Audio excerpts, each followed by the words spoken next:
한덕수 권한대행이 헌법재판관의 임명을 보류했습니다. 윤 대통령은 수사와 탄핵 절차에 응하지 않는 등 전국 혼란은 커지면서 비판의 목소리가 높아지고 있습니다. 더불어민주당 박지원 의원이 거국 내각 총리 제안을 거절했다고 밝혔습니다.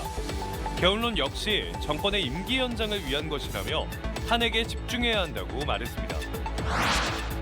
광주에 있는 육군 31사단에서 장병들이 집단 식중독 증상을 보였습니다. 노로바이러스가 검출된 가운데 보건당국은 겨울철 음식 위생에 주의해달라고 요청했습니다. 현대와 신세계가 복합 쇼핑몰 조성의 속도를 높이는 가운데 롯데까지 복합 쇼핑몰 경쟁에 뛰어들었습니다. 광주에서 주요 백화점 3사의 치열한 경쟁 속에 호남권 유통과 관광 지역의 변화가 예상됩니다. 시청자 여러분 안녕하십니까? KBC 8시 뉴스 시작합니다. 한덕수 대통령 권한대행이 헌법재판관 후보자 3명의 임명을 보류하자 민주당이 한 총리 탄핵소추안을 발의했습니다. 특히 대통령은 수사와 탄핵 절차에 응하지 않으면서 전국 혼란은 가중돼 시민들의 비판의 목소리가 높아지고 있습니다. 조경원 기자입니다. 한덕수 대통령 권한대행은 긴급 대국민 담화에서 여야가 합의할 때까지 헌법재판관 임명을 보류하겠다고 밝혔습니다. 여야가 합의하여 안을 제출하실 때까지 저는 헌법재판관 임명을 보류하겠습니다.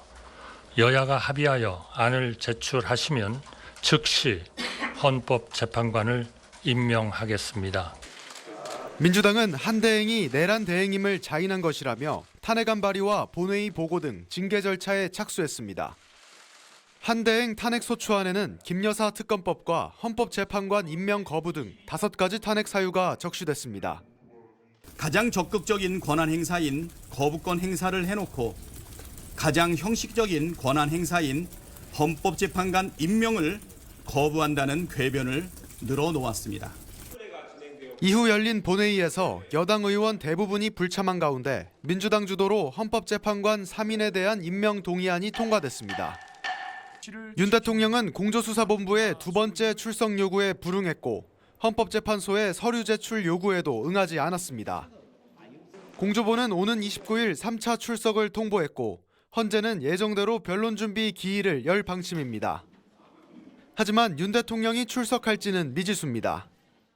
국민들이 원하는 바와 같이 헌법재판소에서 탄핵 절차가 정확하게 진행이 되고 특히 내란과 관련된 문제들에 대해서는 특검을 통해서 사실이 명백히 밝혀질 수 있도록 지속되는 탄핵 정국에 나라와 가계 경제가 어려워지고 사회 혼란이 커지면서 정부 여당을 향한 시민들의 분노도 갈수록 확산하고 있습니다. KBC 조경원입니다. 더불어민주당 박지원 의원이 지난주 정부 측 인사로부터 거국 내각 총리 제안을 받았지만 이를 거절했다고 공개했습니다.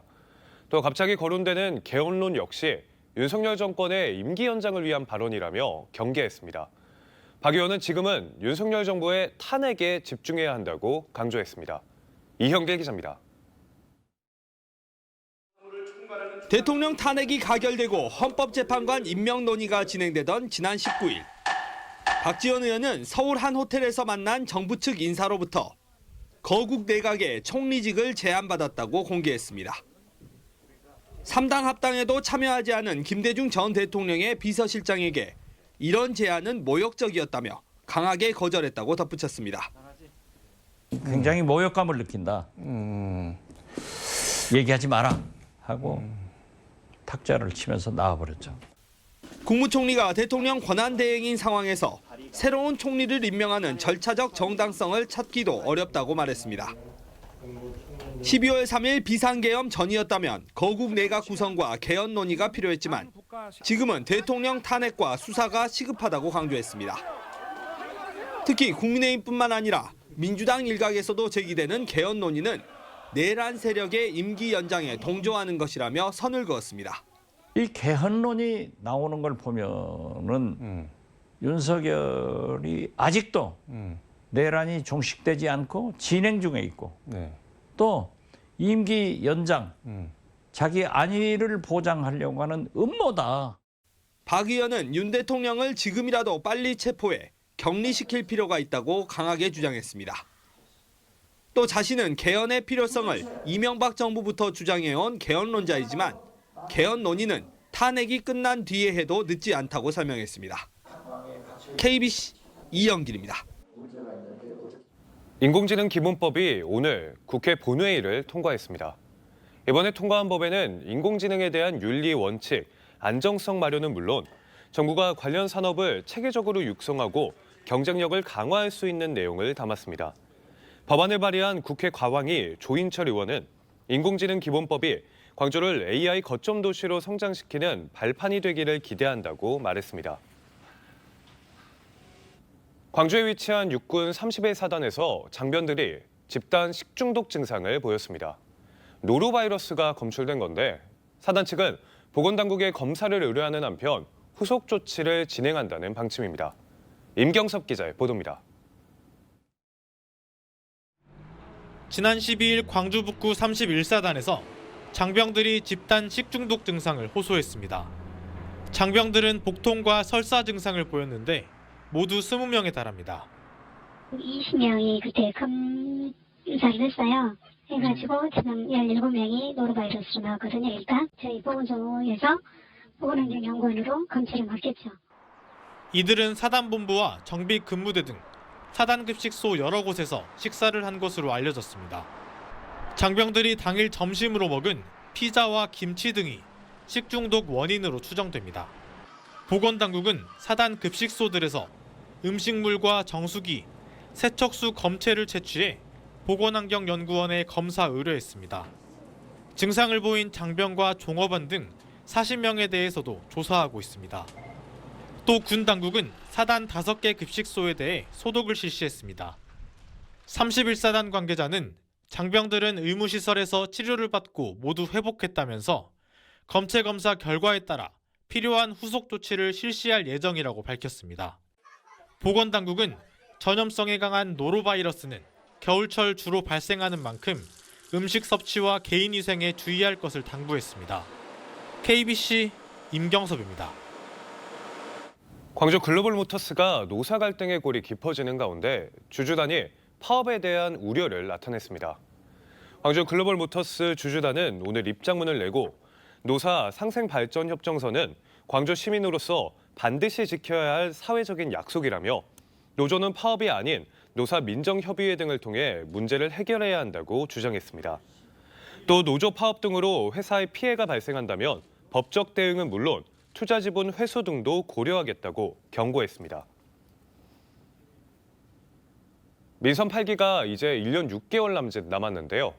강기정 광주광역시장은 내년엔 문화와 성장을 기반으로 소비 그릇을 키우겠다고 밝혔습니다.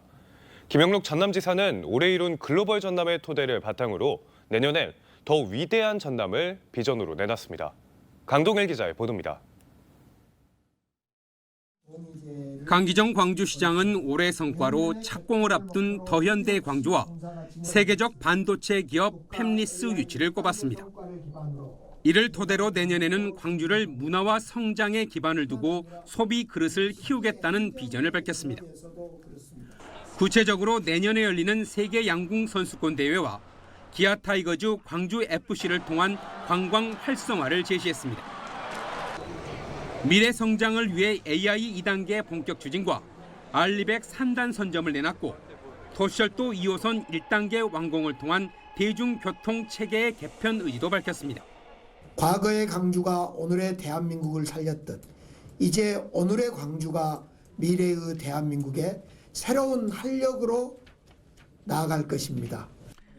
김영록 전남지사는 올해 성과로 전남 국립의대 설립의 단초 마련과 1조 4천억 원 규모의 묘도 LNG 터미널 착공을 꼽았습니다.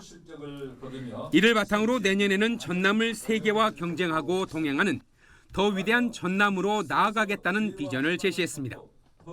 실행을 위해 2034년까지 연매출 100억 원 이상 기업을 300개로 늘리고 상장 기업을 30개까지 증가시키겠다고 밝혔습니다.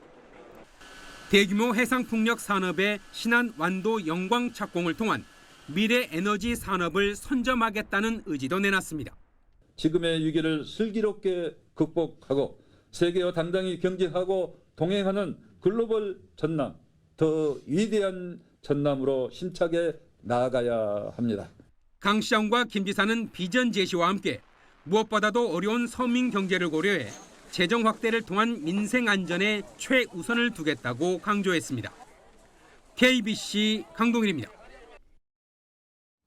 올해 1월에서 10월까지 전국의 출생아 수가 3,800여 명 증가했지만 광주는 오히려 감소한 것으로 나타났습니다.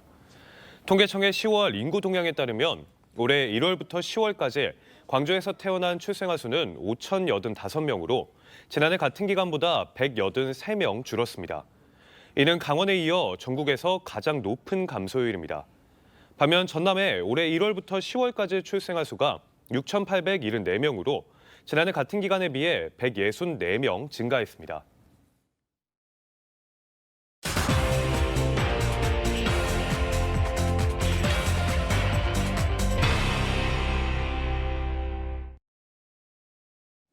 (2014년) 한 해를 돌아보는 송년기획, 먼저 광주에서 속도가 빨라진 대형 복합 쇼핑몰 조성 사업을 되짚어 보겠습니다. 현대와 신세계에 이어 롯데까지 복합 쇼핑몰 경쟁에 뛰어들어 광주에서 주요 백화점 3사의 경쟁이 펼쳐질 전망인데요. 3사의 복합 쇼핑몰 건립 계획이 어느 단계까지 와 있는지 고우리 기자가 정리했습니다. 건물이 모두 철거되고 정지 작업이 한창인 옛 전방 일신방직터입니다. 내년 상반기 복합 쇼핑몰 더현대 광주가 착공돼 오는 2027년 하반기 문을 열 예정입니다. 오는 30일 광주시 건축경관 공동위원회의 심의를 통과하면 건축 허가를 위한 마지막 절차를 밟게 됩니다. 완성 시에는 아마 국내는 물론 세계적으로 유례를 찾아볼 수 없는 문화와 예술이 접목된 상업시설로 또 하나의 세계적인 명소가 되리라고 확신합니다. 광주 신세계는 구체적인 개발안을 놓고 광주시와 협상을 이어가고 있습니다.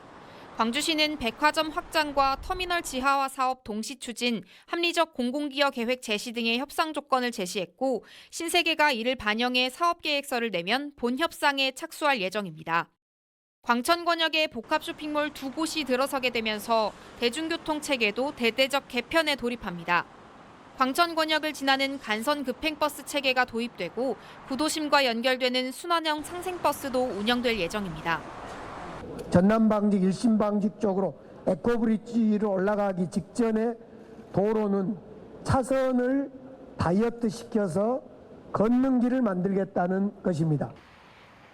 롯데도 지난 10월 복합 쇼핑몰 경쟁에 도전장을 내밀었습니다.